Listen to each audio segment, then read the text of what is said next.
Olá, queridos irmãos e irmãs, sejam bem-vindos à nossa reflexão diária de hoje. Hoje, 5 de agosto, dia da dedicação da Basílica de Santa Maria Maior.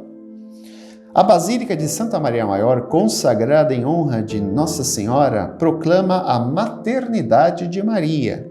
É a primeira igreja do Ocidente dedicada a Maria. Isso se realizou em meados do século IV pelo Papa Libério.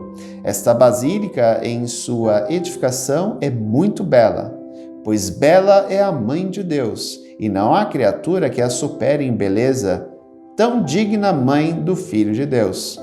Sejamos fiéis ao nosso ser cristão e no amor a Maria, a Mãe de Jesus. O evangelho de hoje continua sendo o evangelho de Mateus, só que hoje o capítulo 16 e os versículos de 13 a 23.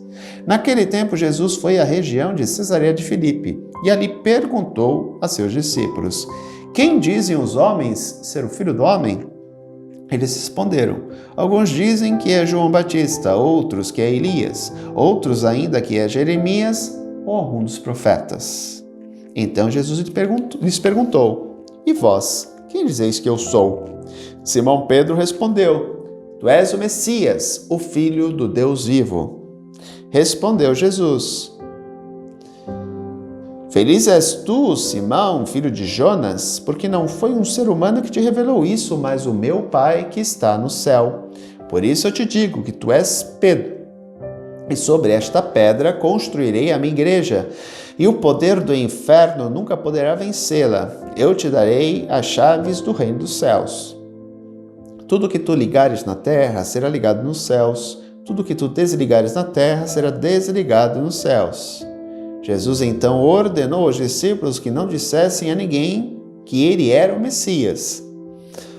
Jesus começou a mostrar aos seus discípulos que devia ir a Jerusalém e sofrer muito da parte dos anciãos, dos sumos sacerdotes e dos mestres da lei, e que devia ser morto e ressuscitar ao terceiro dia.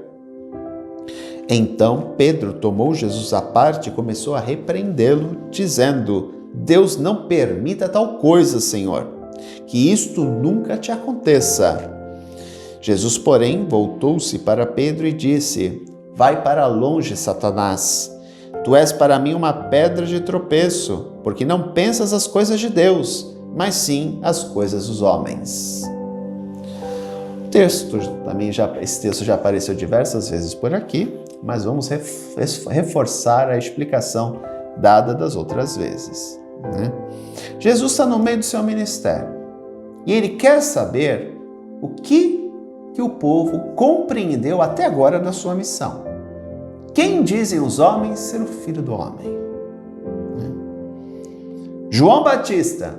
Lembremos que João Batista tinha morrido, então alguns acreditavam que João tinha novamente se encarnado. Elias, que foi arrebatado numa carruagem de fogo, e se esperava que quando o Elias voltasse, seria inaugurado o tempo messiânico. Ou algum dos profetas. Jeremias, que também foi outro grande profeta que sumiu.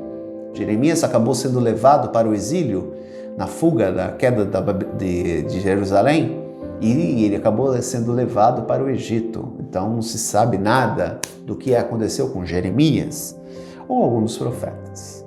Afinal, quem é o Filho do Homem? Pedro, por inspiração divina, mas com a mentalidade humana, e eu vou explicar por quê, diz: tu és o Messias, tu és o Filho do Deus vivo. Filho do Deus vivo. Vamos explicar.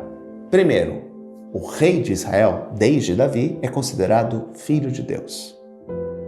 Todos os reis de Israel, de Davi e a sua descendência, Salomão, Roboão, até o último, que acho que foi Sedequias, que foi o que foi para o exílio da Babilônia. Acho que foi Sedequias. Até ele.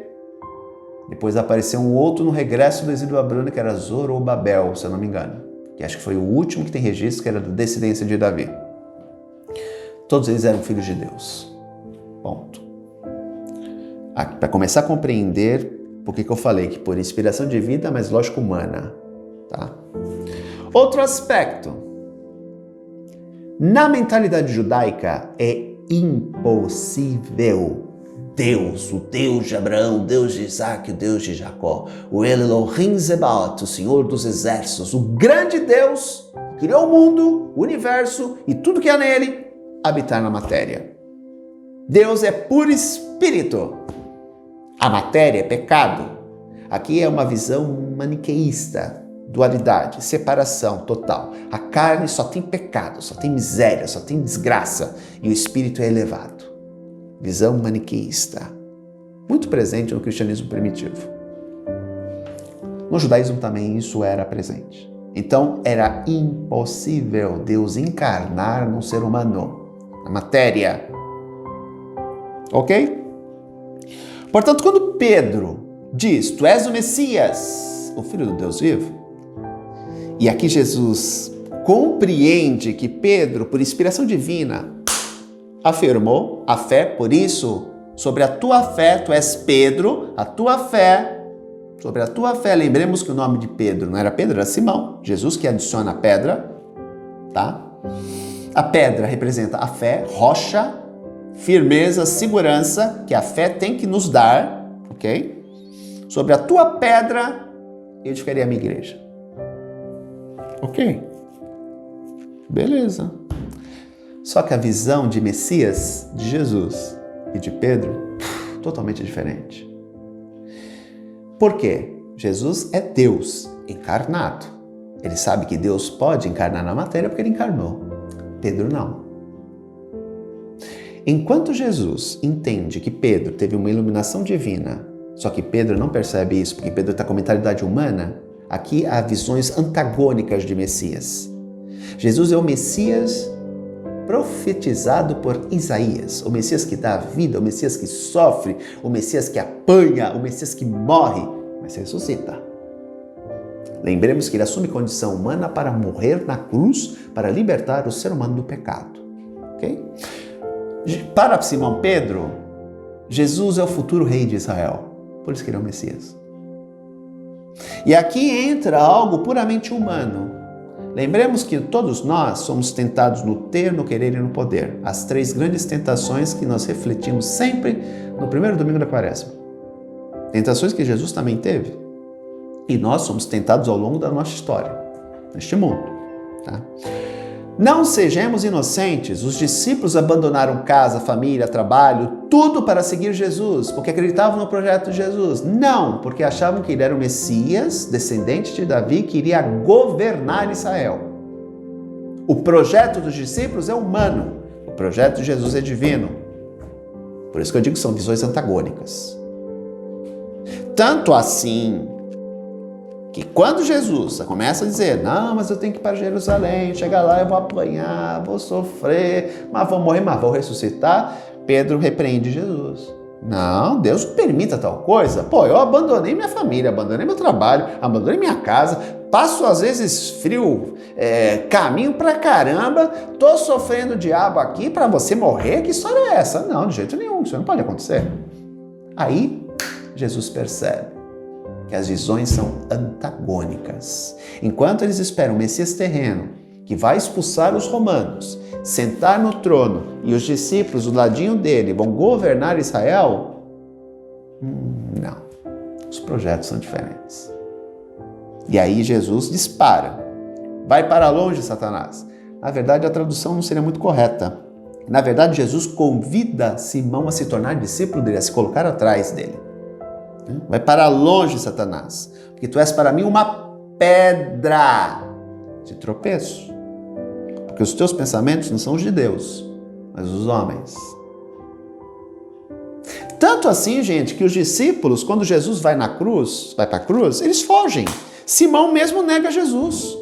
Ora, se eles aceitassem que Jesus era o Filho de Deus e crescem piamente que Jesus iria ressuscitar, eles não teriam medo da morte.